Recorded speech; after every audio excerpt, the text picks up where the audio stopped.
him alone, you heard her! Leave him alone. Leave him alone. What are you gonna do about it? Yeah, what's he to you? When bullies target Jamal, a young black boy, they never imagine his sister Amara, quiet high schooler and hidden martial arts prodigy, will rise to defend him. But her defiance against racist tormentors spirals into escalating confrontations. A biased principal's office, police intimidation, a rigged school board hearing, and community backlash, until a leaked video finally exposes the truth, toppling the power of their abusers and forcing the system that once silenced her to reckon with its corruption. Through suspenseful fights, courtroom-like hearings, and raw family struggles, the story unveils the cost of resistance and the triumph of poetic justice, as Amara transforms from a target into a symbol of strength who refuses to be erased. Jamal's sneakers scraped against the cracked pavement as he dribbled his ball across the playground. The rhythm was sharp, steady, his way of drowning out the whispers. "Hey, monkey," a voice called from the swings. Jamal froze. His grip on the ball tightened. 3 boys approached, bigger, older, their school uniforms rumpled, ties hanging loose. The tallest, Cole, smirked as if the playground already belonged to him. "Didn't hear me." Cole tilted his head. "I said, what's up, Mung?" Jamal swallowed hard. "I'm just playing. One of the others snatched the ball from his hands. "Looks like begging." Jamal's stomach knotted. He reached, timid, but the boy shoved him back. Gravel dug into his palms as he stumbled. Laughter erupted, loud, cutting. "You think this is your court?" Cole's face hovered close. "Nah, this is ours. Always has been." A couple of parents sitting nearby glanced over. One woman looked away quickly. Another shook her head, muttering something under her breath. But no one moved. "Give it back," Jamal whispered. Cole's grin widened. "What was that?" "Give it back." His voice cracked. Cole shoved him. Louder, or maybe bark for it. The ball smacked against Jamal's chest when Cole threw it at him hard enough to sting. He staggered again. "Go on," another boy jeered. "Bark." Jamal's cheeks burned. He clenched his fists, fighting the tears threatening to spill. "Bark, or you don't leave this place in one piece." Silence swallowed the playground. Even the squeak of swings slowed. Jamal's voice was small. "No." Cole's smirk faltered. "What?" "I said no." Jamal lifted his chin, though fear trembled in his eyes. The first punch came fast, knuckles cracking against his shoulder. Jamal staggered, holding back a cry. The second strike knocked him to the ground. Gravel bit his skin. Laughter roared again, but then the laughter cut short. A shadow stretched across the pavement. "Get away from him." The voice was calm, steady, but it carried steel. The boys turned. Amara stood at the edge of the court, her hoodie cast, half her face in shadow, but her eyes burned. Cole scoffed. "And who's gonna make us?" Amara stepped forward, slow, deliberate. Each step echoed like a drumbeat. Jamal scrambled up, clutching his arm. Relief flickered across his face. "Amara," she raised a hand gently. "It's okay. I'm here." The bullies exchanged glances. Their laughter returned, forced, brittle. "What's this?" Cole sneered. "Big sister's gonna cry for him." "No," Amara said evenly. "But you will." The words hung heavy, sharper than fists. For the first time, Cole's smirk wavered. The living room was quiet except for the faint hum of the ceiling fan. Jamal sat hunched on the couch, hoodie zipped all the way up. Despite the warmth, his knees were drawn close, hands buried in the sleeves. A faint bruise was already blooming on his cheek, dark against his skin. Amara stood across the room, arms folded, eyes fixed on him. Her chest rose and fell, slow, deliberate. Rage sat heavy under her ribs, begging to break free.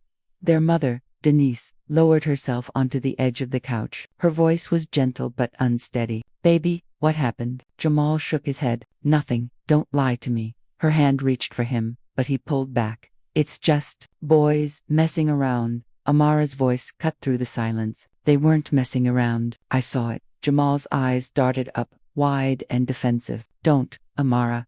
She stepped closer, her tone sharp. "Don't what?" "Pretend it's fine. Pretend you didn't get jumped in front of everyone." Her words choked off. She turned away, fists clenched. Denise's voice trembled. "Who did it?" Jamal's answer was a whisper. "Cole and his friends." Denise shut her eyes. A long breath left her chest, more weary than surprised. "Of course." Amara's jaw tightened. "We should go to the school." "To the police." "No." Denise's tone was firm, almost panicked. Absolutely not. Why not? Amara snapped. They can, Denise interrupted. Her voice rose for the first time, brittle with fear. They will. You think they'll listen to us? You think they'll take Jamal's word over theirs? Jamal shrank further into the couch. I don't want trouble. Amara knelt in front of him, forcing his gaze to hers. They already gave you trouble. You can't just take it. His eyes glistened, voice breaking. What if it gets worse? The question pierced her. For a moment, she faltered. Then she steadied. Then I'll make sure they never touch you again. Amara, Denise warned. But Amara's tone sharpened, clipped and unwavering. They need to be stopped. If the system won't, I will. Denise's shoulders sagged. She looked at her daughter, pain etched into every line of her face. Your father always told you strength isn't for proving, it's for protecting. Don't throw away everything he taught you. Amara's eyes darkened. I'm protecting him. Silence pressed down on the room. Jamal sniffed, wiping his sleeve across his face. He whispered, almost inaudible, I just wanted to play basketball. The words hollowed the air.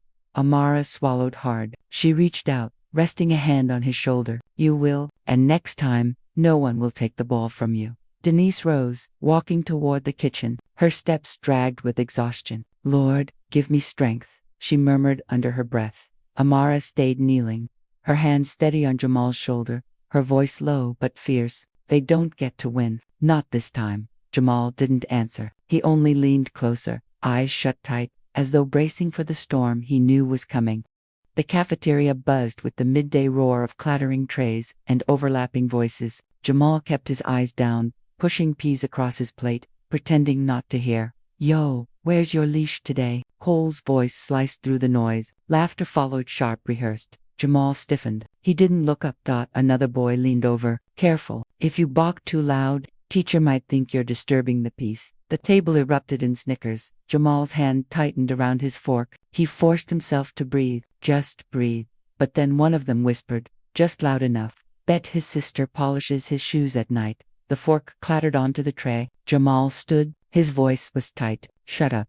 The laughter rose. Cole smirked, leaning back in his chair. Or, what? You'll cry again. Enough, Jamal snapped. That the cafeteria went quiet. For a moment, all eyes turned. Then, a teacher's voice rang out. Jamal. Mrs. Givens strode over, her heels clicking like a gavel. Her gaze landed not on Cole, not on the grinning boys, but on Jamal's shoulders, tense, fists curled. What is this? She demanded. Jamal's voice wavered. They started. Don't interrupt me. Her tone was cold. You're being disruptive. Cole leaned back, feigning innocence. We were just eating, ma'am. He got mad out of nowhere. Exactly what I thought, Mrs. Givens said. Jamal, sit down and behave, or you're heading to detention. Heat surged in his chest, hot and choking. He sat slowly, jaw tight, eyes burning. Around him, the laughter resumed in hushed waves. That afternoon, Amara waited outside his classroom. She caught the stiffness in his shoulders, the shadow under his eyes. What happened? Nothing, Jamal muttered. Don't lie to me. He hesitated, then shook his head. They mess with me. I get blamed. Always. Amara's fists clenched. Where's the teacher? Part of it, he said bitterly. Her stomach nodded. The next day, Amara cornered Mrs. Givens outside the staff lounge. Excuse me, she said. The teacher's polite smile froze when she recognized her. Yes, you keep blaming Jamal for things he didn't start. Mrs. Givens sighed. I see where this is going. Do you? Amara's voice sharpened. Because I was there when those boys jumped him. Everyone saw. And now you let them keep harassing him while you punish him. Mrs. Givens tilted her head, tone syrupy. You need to understand, Amara, sometimes it feels like your family overreact, always looking for racism where maybe it isn't. The words hit like ice water. Amara stepped closer, voice low, steady. He was attacked. He was mocked. You ignored it. That's not overreacting. That's surviving. The teacher's expression hardened. Lower your tone, young lady. If you want respect, you should learn how to ask for it properly. Amara's eyes burned, but her voice didn't waver. Respect isn't given by tone. It's earned, and you've lost it. For a moment, silence stretched between them. Mrs. Givens broke it with a tight smile. You're making things worse for him, not better. Amara turned away before her rage spilled over. That night, she sat in her room, fists pressing against her knees. The memory of the cafeteria echoed in her ears. Jamal's voice, small and raw, saying always. Her reflection in the mirror stared back, unflinching. She whispered, almost a vow, they won't break him. They won't break me. The dojo smelled faintly of sandalwood and old mats. The walls were bare except for a single calligraphy scroll, Strength with Purpose. Amara bowed before stepping onto the floor. Her movements were sharp. Practiced discipline drilled into bone. Your stance is heavy, a voice said from the shadows. Master Ishikawa emerged, his steps quiet. His hair was streaked with gray, but his posture remained unyielding. Amara straightened. I came to train. He studied her face. No, you came to release anger. Her jaw tightened. Maybe both. Sit. His command was calm but absolute. She obeyed. They sat facing each other on the mat, silence stretching. Finally, he spoke. Your father taught you well, but lately, your movements are sharp, without balance. Why? Her voice cracked under control. They hurt Jamal. They laugh. Teachers look away. Everyone looks away. He nodded slowly. So you burn, shouldn't I? Her words burst out. What good is training if I can't use it to protect him? Protection is not destruction, Ishikawa said evenly. The fist is not proof of worth. The fist is shield. Sometimes shield is raised. Sometimes it is restraint. Amara's hands curled into fists. What about when restraint is just silence? When silence lets them keep winning? His eyes narrowed, studying her. Now, the real question. He rose, motioning her to follow. They moved to the center of the mat. He gestured, strike. She hesitated, then lunged. Her fist cut through the air, aimed for his chest. Effortlessly, he redirected it, sending her spinning. She caught herself, teeth clenched. Again she struck. Again he deflected. Fluid. Finally, she exploded, a flurry of blows. Ishikawa caught her wrist mid-strike and held it, unshaken. Do you feel it? He asked quietly. Her breath heaved. Feel what? The void, striking without purpose, rage without direction. He released her wrist. This is not strength. This is storm. Storm destroys everything enemy, friend, self. Her shoulders sagged, chest still heaving. Then what do I do? He placed a hand lightly against her shoulder. Wait. Watch. Act, not when anger calls, but when justice demands. She searched his face. And if justice never comes, his expression darkened. Then you become it. But carefully. The words landed deep. For a long moment, they stood in silence. Finally, Ishikawa stepped back. Again, this time, show me your father's daughter. Not a storm, but steel. Amara reset her stance. Her fists unclenched, shoulders lowered. When she struck, it was cleaner, sharper controlled. Ishikawa nodded once. Better hold this. One day soon, you'll need it. Walking home under the dim streetlights, Amara's mind echoed with his words. Become justice. She thought of Jamal's bruises, his small voice whispering, what if it gets worse? Her pace quickened. If justice refused to come, then she would summon it herself. The sun was sinking, painting the street in bruised orange light. Jamal's backpack sagged on his shoulders as he walked home alone, sneakers scuffing the cracked pavement. He kept glancing behind him. Every soundbite tires, laughter in the distance made his chest tighten. Hey, Jamal. His stomach dropped. Cole's voice. Jamal froze at the mouth of an alley. Cole stepped out, flanked by two others. Their grins were sharp, their eyes glinting with the thrill of the hunt. You think you can run your mouth in the cafeteria and walk free, Cole said. Jamal's breath quickened. I didn't. Shut up. Cole shoved him hard against the wall. Jamal's backpack thudded to the ground. We warned you. One of the boys cracked his knuckles. Where's your sister now? Jamal swallowed, chest pounding. Leave me alone, Cole smirked. Not till we teach you respect. The alley tightened around him, shadows closing in. From the corner, a voice sliced through the air. Step away from him, Amara. She strode forward, hood pulled low, movements deliberate. Jamal's eyes widened with relief. Cole laughed, though his voice carried a flicker of unease. Oh look, the little protector. You've got one chance, Amara said flatly. Walk away. The boys glanced at each other, then burst into laughter. Or what? One sneered. You gonna cry at us like your brother? No. Amara's voice was steady. I'll break you down so clean, you'll wish you had listened. Cole barked a laugh, stepping closer. You hear that? She thinks she's some hero. I'm not a hero. Her eyes locked on his. I'm justice you don't see coming. The alley fell silent. Cole's grin twitched, then hardened. Get her. The boys closed in, circling like predators. Jamal pressed back against the wall, heart in his throat. One lunged first. Amara sidestepped, hooking his wrist and twisting. His body flipped, slamming against the ground with a grunt. She released him before he could recover. Gasps tore from the others. The second came swinging wild. She ducked, drove her elbow into his stomach, and shoved him back. The strike was clean, precise, without wasted motion. Cole's smirk faltered. What the hell? Amara's gaze burned into him. I told you. He lunged, faster, meaner, but she met him, head. Her arm deflected his punch. Her foot swept his leg. He crashed onto the pavement. For the first time, fear flickered in his eyes. Amara loomed over him, her breath steady, controlled. She didn't strike again. She didn't need to. Do you feel small now? She asked, voice like steel. Do you feel the silence you forced on him, on me, on everyone who's too scared to fight back? Cole's face flushed red. You think this changes anything? Her answer was ice. It already has. She stepped back, letting him scramble up, his pride more broken than his body.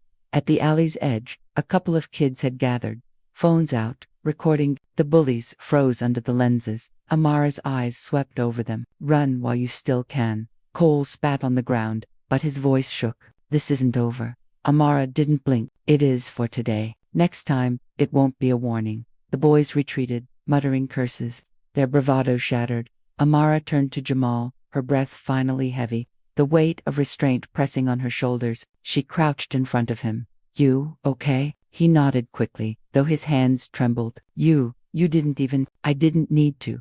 She gripped his shoulders. Listen to me. They wanted fear. They can't have it anymore. Not from you. Jamal's eyes filled, but he held her gaze. What if they come back? Amara stood, pulling him to his feet. Then, I'll be waiting. As they walked out of the alley, the recording phones still raised. Amara knew one thing with certainty. Tonight's fight wasn't just between kids in an alley. It was the beginning of a war she could no longer avoid. The video spread faster than rumor. By morning, whispers clung to the school hallways, feeding on every corner of conversation. Students huddled in circles, phones glowing in their hands. Some watched with wide eye, others with smirks that hid fear. Amara walked beside Jamal, her hood pulled up. The eyes that tracked her felt heavier than fists. There she is, someone muttered. Crazy. Another whispered. She folded them like paper. Yeah, but she's gonna pay for it. No way. They let her walk free. Jamal clenched his backpack straps tighter. His voice was small. They're all staring. Let them. Amara's tone was steady, though her jaw ached from holding it firm by lunchtime. The bullies had returned, limping pride wrapped in brittle bravado. Cole's face was stiff, a fading bruise under his eye. He spotted Amara across the cafeteria and smirked, though his voice cracked when he called out, Thought you were tough. You just wait. My dad's already on it. You're done. The room hushed. Dozens of eyes flicked from him to her. Amara rose slowly from the table. She walked across the room, each step deliberate, until she stood face to face with him. Funny, she said quietly. I thought you were the one who was done. His laugh came thin, brittle. You think people are on your side. They're laughing at you. Freak, psycho. Her gaze didn't waver. They laughed at Jamal, too, until you bled fear in front of them. His face flushed, jaw tightening. You don't scare me. Yes, I do, she replied. Her voice carried, low but unshakable. And that's why you can't stand it. Gasps rippled through the cafeteria. The silence that followed was heavier than the insults had ever been. Cole faltered, words dying on his tongue. For the first time, he looked smaller than the shadow he'd cast. Amara leaned closer, her whisper, Razor, your power is gone. Everyone saw it break. Later that evening, Amara sat cross-legged on the living room floor. Jamal hovered near, his body tense. You shouldn't have done that, he whispered. I had to.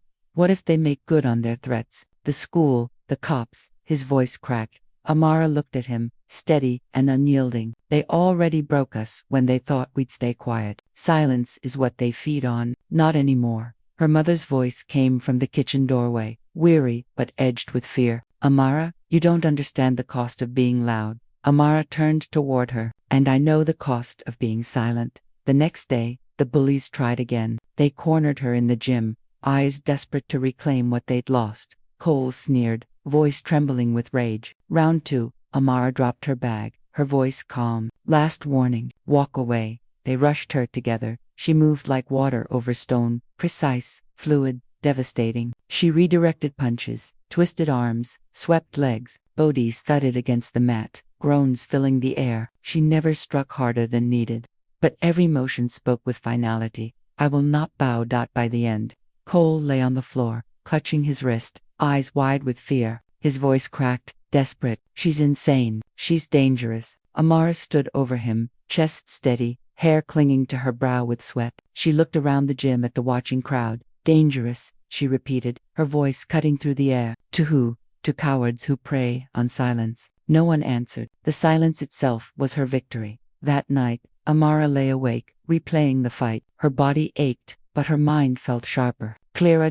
For the first time, she hadn't just defended Jamal, she had shattered the unspoken rule that they were meant to endure in silence, and once broken, silence could never be restored. The principal's office smelled of stale coffee and polished wood. Amara sat stiff in the chair, Jamal beside her, fidgeting with his sleeves. Across the desk, Principal Harrington adjusted his tie, his jaw set in stern disapproval. Amara, he began, voice heavy with rehearsed authority, your behavior these past days is unacceptable. Her eyes narrowed. Unacceptable was them attacking Jamal, twice. He held up a hand. I've reviewed statements. What I see is you escalating situations with violence. That's a lie, Amara said flatly. Harrington's tone sharpened. Careful. The more you argue, the worse this looks for you. Jamal glanced at his sister, then at the principal. But they enough, Harrington snapped, cutting him off. His gaze locked on Amara. Cole's father has already contacted the school board. They're calling this an assault. Amara's stomach tightened. An assault? Yes, Harrington said coldly. On 3 students. You humiliated them in front of half the school. This isn't about what you think is fair. It's about order. You've disrupted it. Her voice dropped, quiet but burning. Order or silence? Harrington leaned forward, his tone dripping condescension. Young lady, if you don't learn the difference, you'll find yourself expelled. That evening, 2 police officers stood in the family's living room, radios crackling faintly. Denise sat on the couch, hands clasped tight. Amara stood beside her, jaw rigid. One officer flipped through his notepad. Reports indicate multiple incidents of aggression. Do you understand the seriousness of this? Denise's voice trembled. My daughter defended her brother. The officer didn't look up. Defended or attacked. There's a fine line. Amara's voice sliced through. They cornered Jamal twice. Nobody did anything until I did. The second officer smirked faintly. Sounds like you're proud of yourself. I'm not proud, she shot back. I'm tired. Denise reached out, gripping her daughter's hand. Please, she whispered, desperate. Don't say more. But Amara's voice rose, sharp as steel. What's the charge? Being black and not staying quiet. The officers exchanged glances. One cleared his throat. We'll file the report, but you'd better keep her in line. His gaze lingered on Amara. For everyone's sake, they left without another word. The door closed, leaving a silence heavier than any threat. Denise buried her face in her hands. Lord, they'll ruin us. Amara crouched beside her, forcing her mother to meet her eyes. They already tried. I won't let them finish. The next day, a notice arrived. Suspension pending a hearing.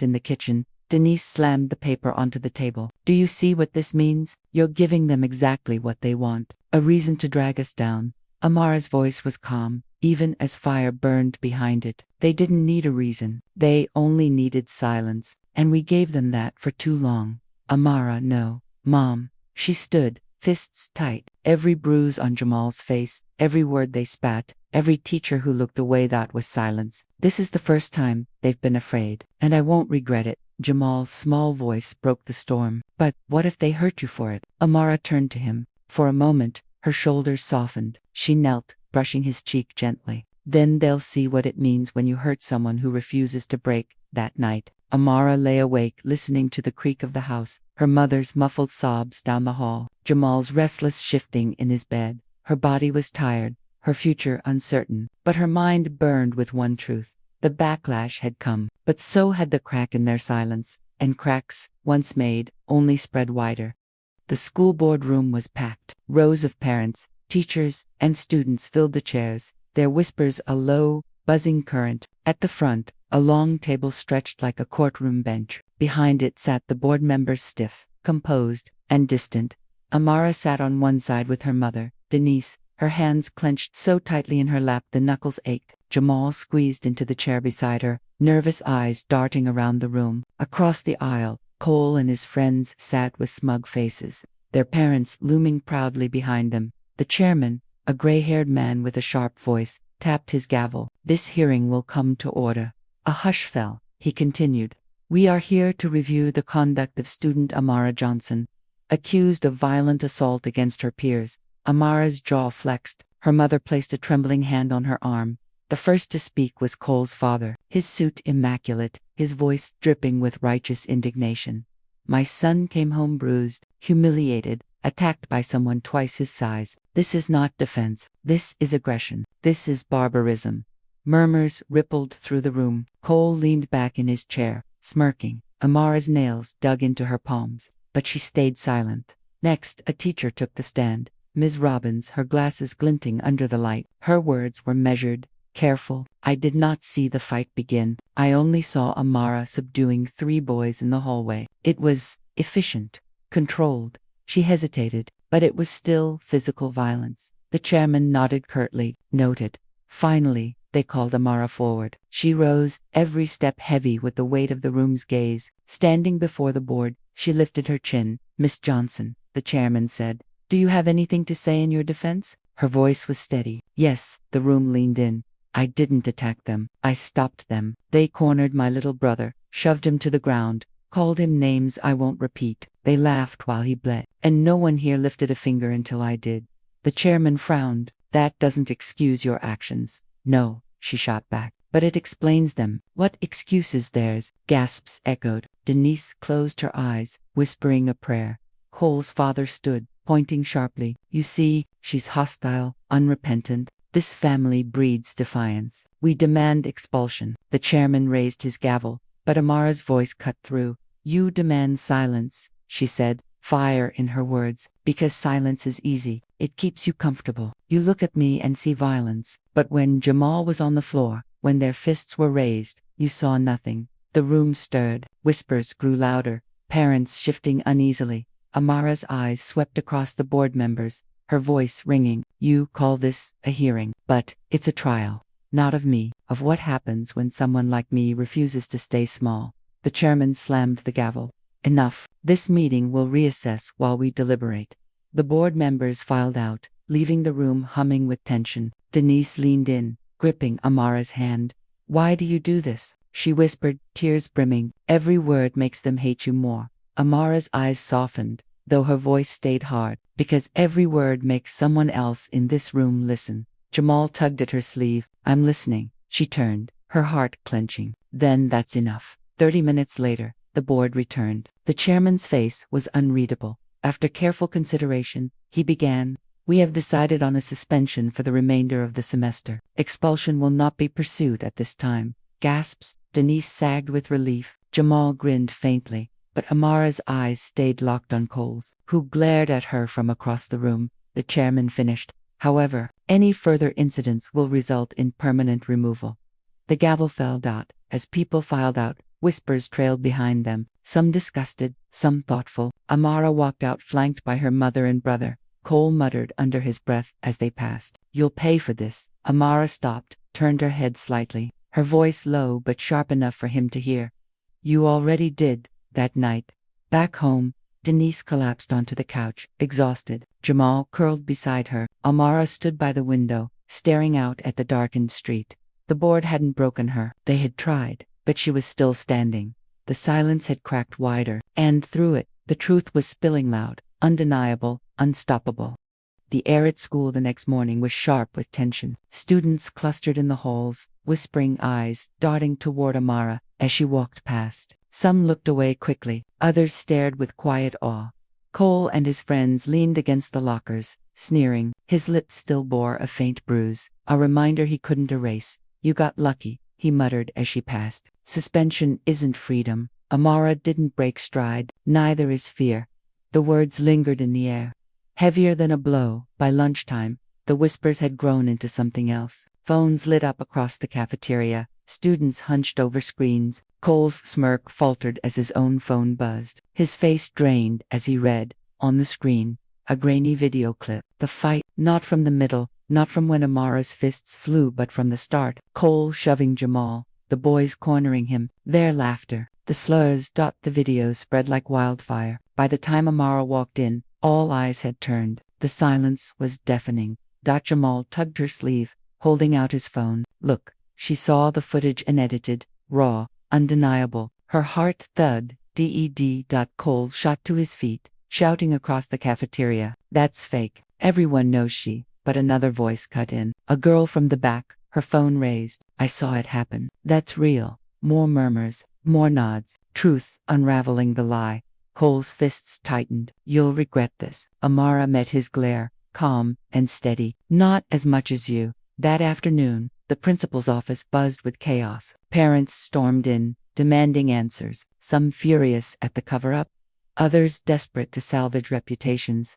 Principal Harrington's face was pale, sweat beading at his temples as he fielded accusations. We were unaware of the full context, unaware, a mother barked, or unwilling. Denise entered with Amara and Jamal, her shoulders squared for the first time in weeks. They were willing enough to punish my daughter, quick, decisive, but when the truth comes out, suddenly they hesitate. Harrington's mouth opened, but no words came. By evening, local news outlets had picked up the story. The headline flashed across television screens. Video reveals truth behind school assault hearing. Bullying caught on tape. Reporters camped outside the school. Microphones ready. Parents scrambled to shield their children from cameras. Cole's father issued a statement calling the video a gross misrepresentation. But the damage was done. The narrative had shifted.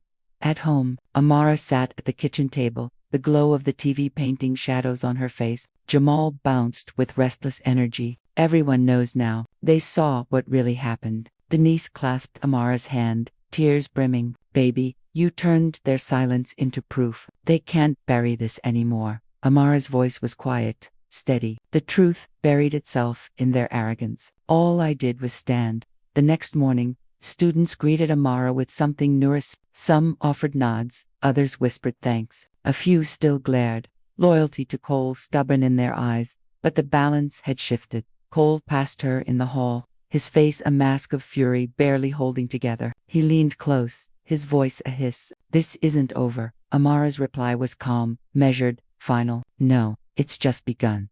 That night, Denise stood at the doorway to Amara's room, watching her daughter pack books into a bag. You know this isn't the end, right? Denise said softly. Amara looked up. I know, but it's the first time we're not fighting alone. From the living room, Jamal's voice rang out, cheerful for the first time in weeks. Amara, they're saying you're a hero on the news. A faint smile touched Amara's lips. Not a hero, just someone who wouldn't stay quiet. She closed the bag, her voice low but unshakable. And I'm not done yet. The storm finally broke on a Thursday. The video hadn't just gone viral, it had reached the district office, the local papers, and civil rights groups who began asking sharp questions. Cole's father, once untouchable in his tailored suits and connections, now found reporters digging through his record. Lawsuits, quiet settlements, the kind of things powerful men buried until someone forced the earth open. By Friday, the school board called an emergency meeting not to judge Amara this time, but to address the scandal shaking their walls. The auditorium was overflowing. Parents lined the aisles, reporters filled the back, cameras flashing. Amara sat with Denise and Jamal in the front row, her spine straight, her face unreadable. Principal Harrington shuffled nervously across the stage, papers trembling in his hands. We have come to recognize that failures in oversight occurred. Mistakes were made in the handling of student safety. Mistakes, a father from the crowd barked. You tried to destroy that girl's future. Murmurs swelled, voices rising. Denise stood slowly, her voice cutting through the noise. You punished my daughter for protecting her brother. You punished her for surviving. And if not for a single video, you'd still be calling her a criminal today. Cameras snapped, heads nodded. Harrington's lips parted, but no defense came. Then came the collapse. One reporter strode forward, voice firm. Is it true that Cole's father pressured the board to expel Amara? That he threatened to pull funding from the school? Gasps spread like fire. Board members shifted uncomfortably. Harrington stammered. We cannot discuss. But Cole's father, red-faced in the audience, shouted back, I did what was necessary to protect my son. The auditorium erupted. Parents roared. Reporters scribbled furiously. Cameras zoomed in on the outburst, and in that instant, Amara saw at the cracks in his armor, the arrogance that finally betrayed him. The next day, the headlines blazed. Local businessmen exposed for pressuring school board in racism scandal. Students speak out. Years of bullying ignored by staff. Sponsors pulled contracts from Cole's father's firm. His reputation crumbled faster than he could rebuild. Harrington announced an early retirement, his legacy stained, and for once, the silence didn't protect them, it condemned them. At school, things weren't perfect. Whispers still followed Amara in the hallways. Some kids still spat venom under their breath, but there was something new, something fragile, yet undeniable: respect. Teachers who once looked away now watched closely. Students who once stayed silent now spoke. A few even apologized to Jamal in awkward, stumbling words. Cole and his friends shrank into shadows, their swagger replaced with hollow bravado. The system that once shielded them had turned its back. On a quiet Saturday morning, Amara stood in the backyard with Jamal. He held up his fists, grinning shyly. "Teach me the combo you used," he said.